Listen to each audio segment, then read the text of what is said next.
Hello friends, welcome back to my YouTube channel classes for you.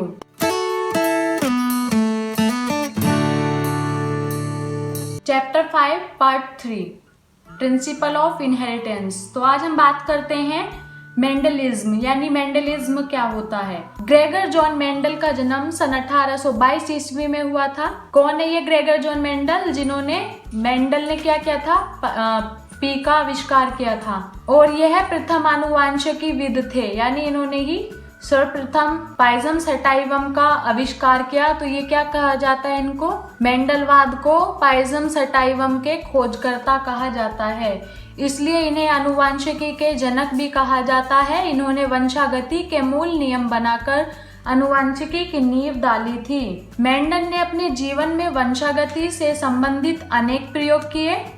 इन्होंने अपने संकरण प्रयोगों, यानी कब किया था प्रयोग, 1856 से 1831 तक इन्होंने, यानी जो मटर था उस मटर को क्या बोलते हैं, उद्यान मटर, उसको चुना तथा उसके निम्न 7 जोड़ी विप्रयासी लक्षणों का अध्ययन किया। यानी मटर जो था वो आसानी से बगीचों में बोया जा सकता था, और उस मटर पर उन्होंने 7 जोड़ी विप्रयासी लक्षणों का अध्ययन किया, स्टडी की, और उन्होंने उद्यान मटर की 34 किस्मों का चयन किया, जिसमें 22 किस्मों पर ही कार्य किया था। यानी मेंडलवाद ने कम से कम 34 किस्म का अध्ययन किया, स्टडी की, और उनमें से 22 किस्मों पर ही आविष्कार कर पाए। आइए जानते हैं कि मेंडल द्वारा मटर के पौधों में चुने गए कौन से विपरीत लक्षण हैं। इन्होंने 7 विपरीत लक्षणों की बात की थी, लक्षणों की बात की थी। तो आइए जान लेते हैं कि कौन से वो 7 विपरीत लक्षण है। नंबर 1 इज लक्षण प्रभावी और अप्रभावी, यानी क्या लक्षण है और वो प्रभावी क्या होते हैं और अप्रभावी में क्या होते हैं। तो नंबर 1 इज दैट बीज की आकृति, यानी उसके बीज की आकृति प्रभावी में कैसी पाई गई, गोल, और अप्रभावी में झुर्रीदार। नंबर 2 इज बीज का रंग, यानी उसके बीज का रंग कैसा होता है, प्रभावी लक्षण में पीला और अप्रभावी लक्षण में हरा। नंबर 3 इज पुष्प का रंग, प्रभावी में लाल दिखाई देता है, अप्रभावी में सफेद दिखाई देता है। नंबर 4 फली की आकृति, प्रभावी लक्षण में फली की आकृति कैसी होती है, फूली हुई, और अप्रभावी में पिचकी हुई। नंबर 5 फली का रंग, प्रभावी लक्षण में हरा होता है और अप्रभावी लक्षण में पीला होता है। नंबर 6 है पुष्प की स्थिति, प्रभावी लक्षण में कक्षस्त्र होती है और अप्रभावी में अग्रस्थ होती है। नंबर 7 पौधों की लंबाई, प्रभावी लक्षण में लंबा होता है पौधा और अप्रभावी में बौना होता है। तो आइए जान लेते हैं कि मेंडल द्वारा कौन कौन से पौधे हैं जिनका उन्होंने चुनाव किया। अब तक हमने जाना मेंडलिज्म क्या होता है और उन्होंने किन किन लक्षणों को मटर के पौधों पर दिखाया आपको। तो हमने आपको ये सब दिखा दिया है। अगर किसी को कोई प्रॉब्लम है तो वो कमेंट कर दीजिए। आगे चलते हैं, मेंडल द्वारा मटर के पौधों का चुनाव क्यों किया गया। हमने आपको पार्ट 2 में बताया था कि मेंडल ने मटर ही क्यों लिया, कि उसने मटर पर ही क्यों अध्ययन किया। मटर का पौधा 1 वर्षीय पौधा होता है, ये हमने आपको बताया था, और ये आसानी से बगीचों में पाया जाता है। इस वजह से मेंडल ने मटर पर आसानी से अध्ययन किया और उसका आविष्कार किया। आगे चलते हैं, मेंडल द्वारा मटर के पौधों का चुनाव क्यों किया गया। मेंडल ने अपने प्रयोगों के लिए गार्डन, यानी पी मटर का उद्योग, तथा जिसका नाम क्या है मटर का, जूलॉजिकल नेम होता है पाइजम सटाइवम। ये मोस्ट इम्पोर्टेंट है, अक्सर एग्जामिनर पूछता है, एग्जाम में भी आया जाता है, जो प्रैक्टिकल होता है आपका तब भी आता है कि पी का जूलॉजिकल नाम बताइए, यानी वैज्ञानिक नाम क्या होता है, पाइजम सटाइवम होता है। ध्यान रखने की बातें हैं ये। आगे चलते हैं, मटर का पौधा 1 वर्षीय आसानी से उग सकने वाला पौधा है। नंबर 2 मटर प्रकृति में स्वपरागित होता है। नंबर 3 संकरण से अनेक संकरों की पारित होती थी, इसलिए मेंडल ने मटर के पौधे का चुनाव किया। तो फ्रेंड्स, आप लोगों ने जाना कि मेंडल द्वारा मटर के पौधों में चुने गए कौन से विपरीत लक्षण हैं, और मेंडल ने मटर के पौधों का चुनाव क्यों किया, और मेंडलिज्म क्या होता है।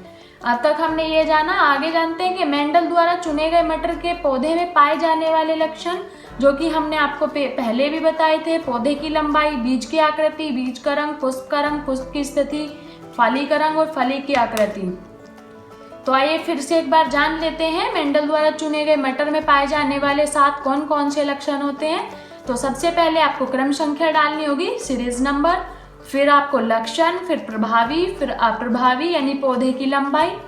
प्रभावी में लंबा होता है, पहले भी बताया गया है, और अप्रभावी में बौना होता है। नंबर 2, बीज की आकृति, प्रभावी में गोल होती है और अप्रभावी में झुर्रीदार होती है। नंबर 3, बीज का रंग, प्रभावी में पीला, अप्रभावी में हरा। नंबर 4, पुष्प का रंग, बैंगनी, अप्रभावी में सफेद। पुष्प की स्थिति, प्रभावी में कक्षस्थ और अप्रभावी में अग्रस्त। नंबर 6, फली का रंग, प्रभावी में हरा, अप्रभावी में पीला। नंबर 7, फली की आकृति, फैली हुई होती है प्रभावी में और अप्रभावी में सिकुड़ी हुई होती है। तो आपने देखा होगा मटर के जो बीज होते हैं, कुछ पीले होते हैं, कुछ गोल होते हैं, कुछ लंबे होते हैं, कुछ छोटे होते हैं, सबके अलग अलग कलर के होते हैं। तो अब तक हमने क्या जाना कि मेंडल द्वारा मटर में पाए जाने वाले वे कौन कौन से लक्षण हैं। तो आइए अब जान लेते हैं मेंडल के प्रयोग। मेंडल ने कौन कौन से प्रयोग किए थे। मेंडल अपना सर्वप्रथम प्रयोग एक संकर संकरण, फिर इसके बाद मेंडल द्विसंकर संकरण प्रयोग किया। यानी उसने सबसे पहले किसका प्रयोग किया, एक संकर संकरण जो था उसका प्रयोग किया, फिर उसने उसके बाद द्विसंकर संकरण का प्रयोग किया। तो आइए जान लेते हैं मेंडल का एक संकर संकरण प्रयोग कौन सा है। मेंडल ने जब एक ही पौधे की विपर्यासी लक्षणों को लेकर संकरण कराया तो उसे एक संकर संकरण कहते हैं। मोस्ट इंपोर्टेंट, ध्यान दीजिए, मेंडल ने जब एक ही पौधे की विपर्यासी लक्षणों को लेकर संकरण कराया तो उसे एक संकर संकरण कहते हैं। अर्थात मेंडल ने एक मटर के पौधे को लिया जिसमें उसके 2 विपर्यासी लक्षण उपस्थित थे यानी प्रेजेंट थे। एक लंबा पौधा था तो दूसरा बौना पौधा था। देख लीजिए, हमने यहाँ पर आपको एग्जाम्पल भी दिया हुआ है, लंबा पौधा, जो कि आप लंबे पौधे को मेल वर्जन देख सकते हैं। ये थोड़ा गोल गोल है, उसके ऊपर इसका चिन्ह है ऐसे एरो का, ये मेल वर्जन है। और बौना पौधा फीमेल मान लिया और इसका थोड़ा नीचे है एरो, फिर ऊपर गोल है। मटर की लंबाई पौधों को लेकर, मेल को हमने डबल टी यानी कैपिटल टी और कैपिटल टी से शो किया, फीमेल को स्मॉल टी से शो किया। कैपिटल टी और कैपिटल टी इसको हमने 2 पार्ट्स में डिवाइड किया। Number 1 is capital T, number 2 is capital T यानी अर्धसूत्री विभाजन, जिसको यहाँ पर हमने युग्मकों में तोड़ दिया। ऐसे स्मॉल टी और स्मॉल टी को तोड़ दिया गया 2 पार्ट्स में, यहाँ पर भी स्मॉल टी और यहाँ पर भी स्मॉल टी। कैपिटल टी को इसे स्मॉल टी के पास भेजते हैं तो कैपिटल टी और स्मॉल टी मिलता है।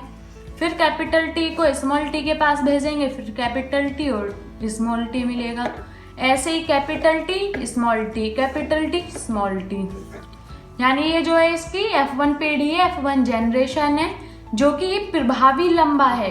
कैपिटल टी और स्मॉल टी लंबा, प्रभाव कौन सा हो रहा है इसमें, लंबा।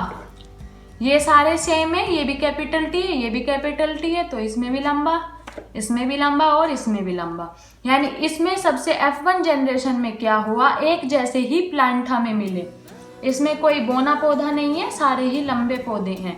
F1 जनरेशन में क्या शो होता है कि इसमें सारे जो प्लांट्स होते हैं वो प्रभावी होते हैं और लंबे होते हैं, यानी लंबे प्रभावी पौधे पाए जाते हैं। आगे आते हैं F1 पीढ़ी का स्वपरागण। पॉलिनेशन हमने आपको पढ़ाया था, second chapter plants of pollination. तो आइए जान लेते हैं ये F1 पीढ़ी का स्वपरागण क्या होता है। फिर से आप 2 प्लांट ले लीजिए, कैपिटल टी और स्मॉल टी, कैपिटल टी और स्मॉल टी। जहां पर आपका स्मॉल टी अप्रभावी है जो कि दिखाई नहीं देता, और हमने आपको पीछे बताया था कि प्रभावी लक्षण और अप्रभावी लक्षण क्या होते हैं। कैपिटल टी दिखाई देता है, उसको हम प्रभावी लक्षण बोलते हैं, प्रभावी होता है वो। स्मॉल टी अप्रभावी होता है, ये दिखाई नहीं देता। तो कैपिटल टी और स्मॉल टी, कैपिटल और टी स्मॉल टी। तो आइए जान लेते हैं 2 पार्ट्स डिवाइड, युग्मक बना लीजिए, कैपिटल टी और स्मॉल टी, कैपिटल टी और स्मॉल टी। फिर इनका क्रॉस मल्टीप्लिकेशन, वही क्रॉसेस, कैपिटल टी, ये दोनों क्या हो गए आपके, कैपिटल टी और कैपिटल टी हो गई है। फिर आइए capital T small T, capital T small T, small T और स्मॉल टी। तो देखिए कैपिटल टी और कैपिटल टी ये क्या हो गया आपका प्रभावी लंबा, यानी ये दिखाई दे रहा है टोटली तो ये लंबा है।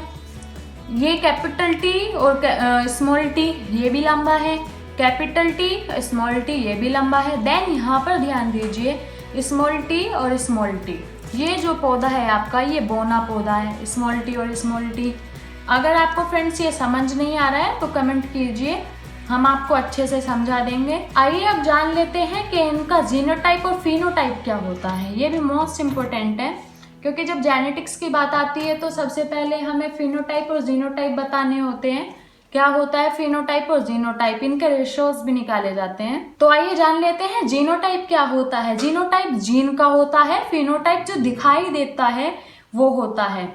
तो जीनोटाइप पहले आप बात कर लेते हैं फिनोटाइप। देखिए फिनोटाइप ये लंबा और ये लंबा, तीनों लंबे हो गए, एक बोना है, तो यानी ये जो तीन सेम है तो 3 लिख देंगे हम 3।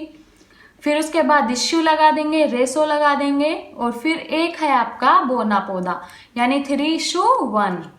तो ये आपका हो गया फिनोटाइप। आइए जीनोटाइप देख लीजिए क्या होता है।